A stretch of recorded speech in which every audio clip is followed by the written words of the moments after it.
नमस्कार दोस्तों, मेरा नाम है अभिषेक और स्वागत है आपका इन्वेस्टेक गुरुकुल चैनल में। तो दोस्तों आज हम लोग बात करेंगे SBI Magnum children benefit funds investment plan. जी हाँ, ये इन्वेस्टमेंट प्लान है। इसका एक सेविंग प्लान भी आता है, उसके बारे में हम लोग कभी और बात करेंगे। लेकिन आज का जो हम लोगों का टॉपिक है वो इन्वेस्टमेंट प्लान के ऊपर में है। और मैं आपको पहले ही कह दूं कि अगर आप इस पर्टिकुलर फंड में इन्वेस्ट करने जा रहे हैं तो आपका नजरिया लॉन्ग टर्म का होना चाहिए। और ये मैं क्यों कह रहा हूं इसको मैं अगले स्लाइड से बताता हूं। तो ये जो फंड है, ये फंड में लॉक इन है 5 साल का। जी हाँ, 5 साल से पहले आप इस फंड से अपने यूनिट्स को रिडीम नहीं कर सकते हैं। लेकिन इसमें एक क्लॉज ये भी दिया हुआ है कि जिस चिल्ड्रन के नाम पर आप इस फंड को ओपन करवाएंगे, अगर उसकी डेथ हो जाती है तो इन दैट सिनेरियो आप इस फंड से अपने यूनिट्स को रिडीम कर सकते हैं। तो चलिए इसके कुछ पोर्टफोलियो पे हम लोग नजर डालते हैं। लेकिन उससे पहले दोस्तों, अगर आप मेरे चैनल पे नए हैं तो प्लीज प्लीज प्लीज दोस्तों मेरे चैनल को सब्सक्राइब जरूर कीजिएगा।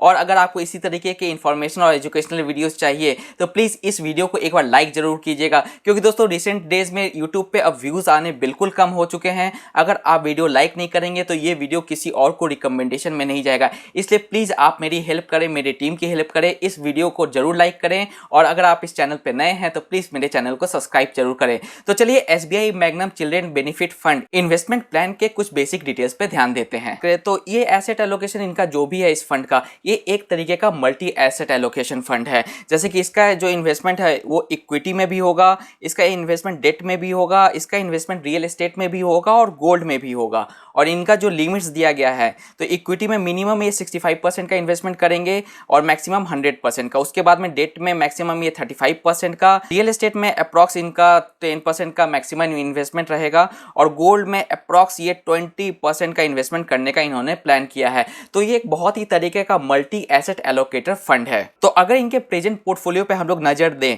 तो इसमें आप देख सकते हैं क्या कि इन्होंने गोल्ड में अभी कोई भी खासा इन्वेस्टमेंट नहीं किया है, रियल एस्टेट में इन्वेस्टमेंट नहीं किया है। इन्होंने जो इन्वेस्टमेंट किया है वो 54% का इन्वेस्टमेंट इन्होंने स्मॉल कैप में किया है। यानी कि एक तरीके से हम ये भी कह सकते हैं कि ये एक स्मॉल कैप फंड है अभी, जैसा कि इसका पोर्टफोलियो है।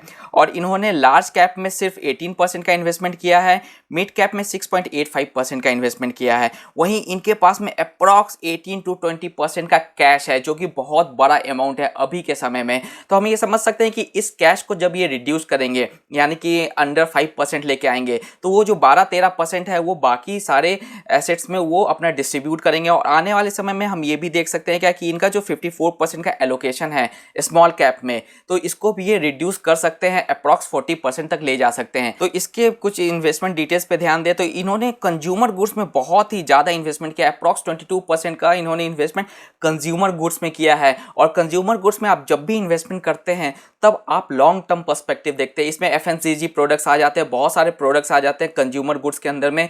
तो ये जो इनका बेट है ये हमेशा से इनके पोर्टफोलियो से भी देखने से लग रहा है कि ये स्मॉल कैप में इन्वेस्ट कर रहे हैं, कंज्यूमर गुड्स में इन्वेस्ट कर रहे हैं। तो इनका जो नजरिया है वो लॉन्ग टर्म इन्वेस्टमेंट का है, इसलिए इन्होंने जो लॉक इन रखा है वो भी 5 साल का लॉक इन रखा है।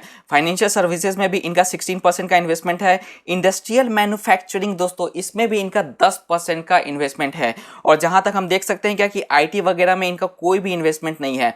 तो ये एक तरीके से बहुत ही डिफरेंट टाइप का फंड है, बहुत ही डिफरेंट टाइप का पोर्टफोलियो है जो कि आपको देखने को मिल रहा है। अब इनके स्कीम से कुछ और भी बेसिक डिटेल्स पे ध्यान दे तो इनका लॉन्च डेट 29 सितंबर 2020 है, यानी कि ऑलमोस्ट 1.5 ईयर हो चुका है इस फंड को इस मार्केट में। और इनका रिटर्न सिंस लॉन्च 74% का है, जो कि बहुत ही ज़्यादा मैसिव है।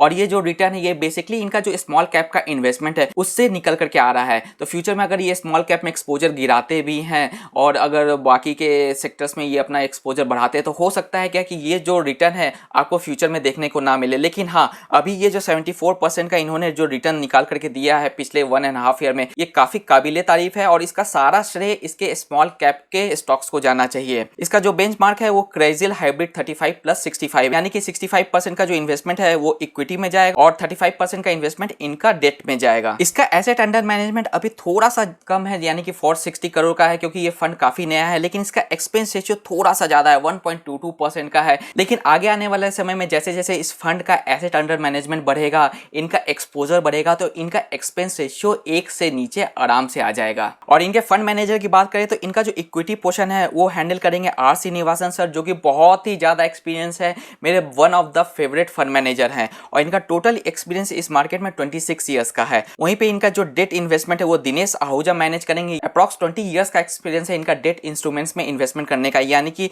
इनका जो इक्विटी जो इन्वेस्टमेंट का जो मैनेजर है वो भी काफ़ी एक्सपीरियंस है। डेट इन्वेस्टमेंट जो है उनके जो फंड मैनेजर है वो भी काफ़ी एक्सपीरियंस है। और फॉरेन इक्विटीज़ को मोहित जैन हैंडल करेंगे और इनका भी एक्सपीरियंस 6 साल का है फॉरेन इक्विटीज़ में। और फिलहाल अभी फॉरेन इक्विटीज़ में जो इन्वेस्टमेंट है म्यूचुअल फंड का वो रुका पड़ा है, तो हम इनके पोर्टफोलियो में ज़्यादा फॉरेन इक्विटीज़ अभी नहीं देख सकते। और दोस्तों मैं बार बार ये कहता हूँ क्या कि आप जो भी फंड ले, चाहे ए ले, बी ले, सी फंड ले, उनके फंड मैनेजर का पोर्टफोलियो परफॉर्मेंस देखना बहुत ही ज़्यादा जरूरी है, क्योंकि फंड ही मैनेजर हैं जो कि आपके फंड को चला रहे हैं। ये जस्ट उसी तरीके से है क्या कि आप एक कार ले ले, उस कार को अगर आप डिफरेंट ड्राइवर्स को देंगे तो हर ड्राइवर उस कार को अलग अलग तरीके से चलाएगा। आप मारुति स्विफ्ट डिजायर के ड्राइवर के हाथ में अगर फेरारी भी दे देंगे तो वो पर्टिकुलर ड्राइवर उस फेरारी को पहली बात तो चला नहीं पाएगा, और चलाएगा भी तो वो स्विफ्ट डिजायर के जैसे ही धीरे धीरे हौले हौले चलाएगा। इसलिए आप जो भी फंड लें उसके मेन ड्राइवर्स होते हैं उनके फंड मैनेजर। इसलिए मैं हमेशा फंड मैनेजर पे बहुत ही ज़्यादा कॉन्सेंट्रेट करता हूँ। और जहाँ तक इन फंड मैनेजर्स के परफॉर्मेंस की बात है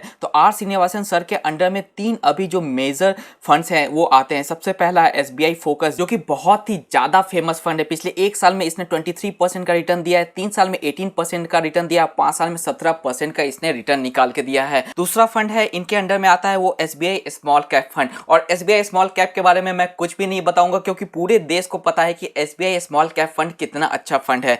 और तीसरा है SBI इक्विटी हाइब्रिड फंड। ये एक ऐसा हाइब्रिड फंड है जो कि डेट में भी इन्वेस्टमेंट करता है, इक्विटी भी में इन्वेस्टमेंट करता है, और इसका भी परफॉर्मेंस आप देख सकते हैं। इक्विटी हाइब्रिड होने के नाते इनका जो रिटर्न है वो काफी ज्यादा काबिले तारीफ है। तो आर श्रीनिवासन सर का जो परफॉर्मेंस है वो कंसिस्टेंट है, बहुत ही फोकस्ड फंड मैनेजर है जो कि आपके पैसे को बहुत ही अच्छे से हैंडल करते हैं। उसके बाद में हम लोग देखते हैं मिस्टर दिनेश आहूजा सर के पोर्टफोलियो को। सबसे पहला SBI रिटायरमेंट बेनिफिट फंड, जो कि काफी अच्छा फंड है। अगेन इसने काफी अच्छा रिटर्न जनरेट करके दिया है। फिर ये SBI इक्विटी हाइब्रिड फंड को भी मैनेज करते हैं, जिसको आर श्रीनिवासन सर मैनेज करते हैं। उसके बाद में SBI मैग्नम गिल्ड फंड को भी ये मैनेज करते हैं, जिसका कि आप देख सकते हैं कि 3 साल में 9% का रिटर्न है और 5 साल में अप्रॉक्स 8% का रिटर्न है। और उसके बाद में SBI मैग्नम इनकम फंड है, जिसका कि 3 साल में 8% का रिटर्न है और 5 साल में भी अप्रॉक्स 7 से 8% का रिटर्न है। तो ये जो डेट इंस्ट्रूमेंट के फंड मैनेजर है इनका परफॉर्मेंस भी काफी अच्छा है, और हम लोग एक्सपेक्ट कर सकते हैं कि 3 से 5 साल में ये कम से कम आपको 8 से 9% का रिटर्न निकाल के देंगे।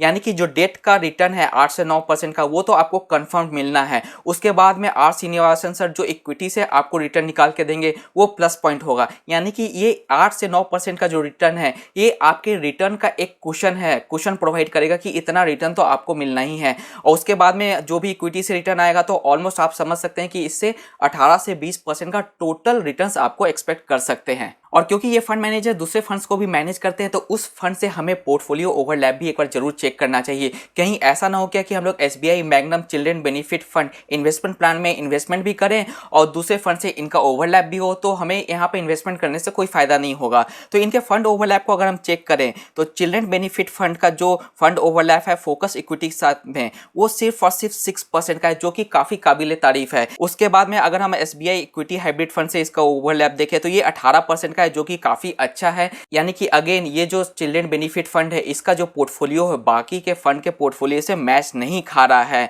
और अगर हम लोग SBI का मल्टी कैप देखें जो कि रिसेंटली लॉन्च हुआ है उससे भी इसका जो है 4% का सिर्फ ओवरलैप है। यानी कि ये सारे फंड अपने तरीके से अलग अलग तरीके के फंड है, इसका कोई भी ओवरलैप नहीं है। आपको अगर लॉन्ग टर्म इन्वेस्टमेंट करना है अपने बच्चों के लिए तो आप SBI magnum children benefit fund investment plan में जरूर इन्वेस्ट कर सकते हैं। तो दोस्तों ये था आज का वीडियो। आशा करता हूँ आज का वीडियो आपको काफी एजुकेशनल और इन्फॉर्मेशनल लगा होगा। इसी तरीके के एजुकेशनल और इन्फॉर्मेशनल वीडियोस के लिए हमारी टीम के साथ में जुड़े रहें। तब तक के लिए दोस्तों खुश रहें, स्वस्थ रहें एंड कीप इन्वेस्टिंग। जय हिंद।